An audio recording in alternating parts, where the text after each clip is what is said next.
বর্ষাকালে আপনারা দেখেছেন এই ঢাকা শহরে বুক পরিমাণ পানি হয়ে যায়, একতলা ডুবে যায়, শুধু একমাত্র পলিথিনের কারণে। শুধুমাত্র পলিথিনের কারণে এই রাস্তাঘাট সব বন্ধ হয়ে যায়। যদি পলিথিনটা না থাকে, তো আমরা আপনার কাছে আরেকটু জানতে চাচ্ছি যে বর্তমানে যে পলিথিনের ব্যবহার হচ্ছে, এতে আমাদের পরিবেশে ভারসাম্য অনেক ক্ষতি হচ্ছে এবং মাটিতে অনেক দূষণ হচ্ছে। তো এই দূষণ এড়াতে পাটের কতটুকু ভূমিকা আছে? ধন্যবাদ। পাট কতটা অগ্রণী ভূমিকা রাখবে? ধন্যবাদ। আসলে পাট যদি ব্যবহার হয়, পরিপূর্ণ ব্যবহার হয় যদি পাটের, তাহলে এই বাংলাদেশের মধ্যে বিভিন্ন মহামারী রোগ হবে না। এবং আপনারা ডেঙ্গু জ্বর, চিকুনিয়া জ্বর এবং এই ক্যান্সার, এই সমস্ত রোগটা হয় একমাত্র এই পলিথিনের কারণে।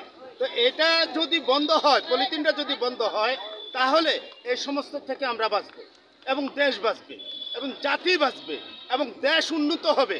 কারণ অসাধু ব্যবসায়ীরাই একমাত্র পলিথিন বাংলাদেশে প্রবেশ করে ঢুকিয়ে আজকে পাটকে ধ্বংস করে দিয়েছে। আমি আবারও বলি, 72টি জুট মিল ছিল, এখন হাতে গোনা 2-3টে জুট মিল আছে, আরগুলো সব বন্ধ হয়ে গেছে।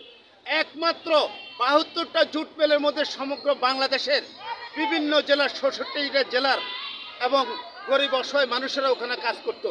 মানুষ এই পাটকে সারা বিশ্বে প্রচার করত এবং এটাকে বিনিয়োগ করত।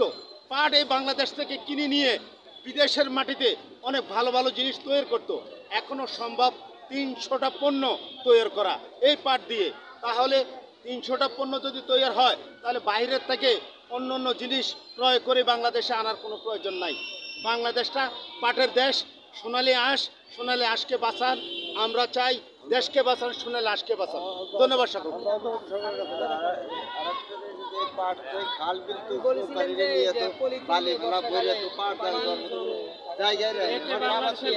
জলবায়ু পরিবর্তন বা এই পলিথিনের কারণেই কিন্তু ঢাকা শহর ডুবে যায়।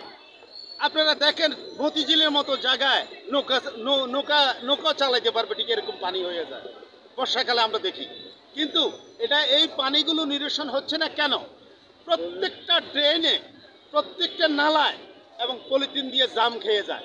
আর তখন এই জাম ছুটাইতে, পানির স্রোত ছুটাইতে হাজার হাজার লক্ষ লক্ষ টাকা সরকারের ব্যয় হয়। তো এটাও, এই দূষিত পানির দ্বারাও মানুষ বিভিন্ন রোগে আক্রান্ত হয়। আমি চাই যে এই যদি পাট ব্যবহার হয়, তাহলে এইখান থেকে আমরা উত্তরণ হয়ে আসতে পারবো, বাঁচতে পারবো, ভালো থাকবো, দেশ ভালো থাকবে, মানুষ ভালো থাকবে, আমরাও ভালো থাকবো। ধন্যবাদ সকলকে।